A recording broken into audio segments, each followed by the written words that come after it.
I'm Johan Pajlestedt. I am CEO of Aero Game Studios and game director of Magicka. It's an action and adventure game set in a Norse-inspired fantasy world, a pretty generic one at that. We just took an old story, one that works with an evil old wizard that's the main antagonist that drives the story forward, and have a couple of good guys trying to defeat him in a pretty linear story with a couple of plot twists that are expected.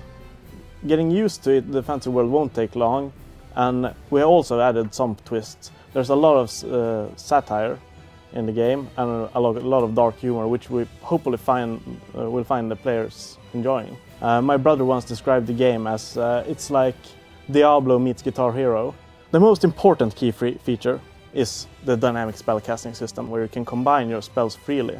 So, for example, combining two elements like fire and water creates a steam, and if you then combine that steam with an earth, then you get an earth projectile that, when it hits something, explodes in a steam cloud.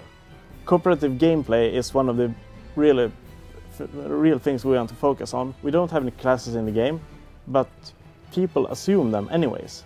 Like, I'm the healer, I'm the fire mage, and so forth. Even though you could perfectly well cast water and ice and cold spells if you're a fire mage. Up to 4 players in local or online multiplayer. We have total friendly fire.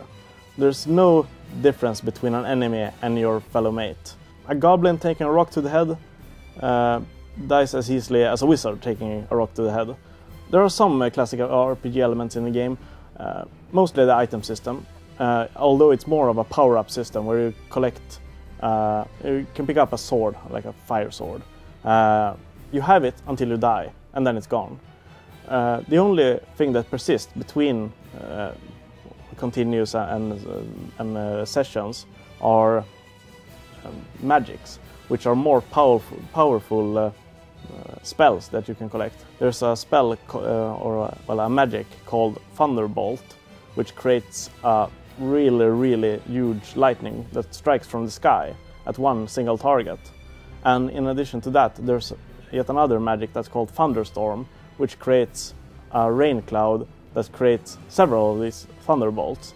So there are like steps of magnitude in these magics, which really create epic proportional spells, such as summoning volcanoes and creating blizzards. We have designed the game from the start to really focus on replayability. We want players to sit down with a couple of friends, play through the game in one evening if they're tenacious, but when they come back, there's a different experience waiting for them, and mostly depending on the campaign tree that we built, which allows you to take different paths through the story and generate several outcomes. Get your robes ready, it's gonna be awesome.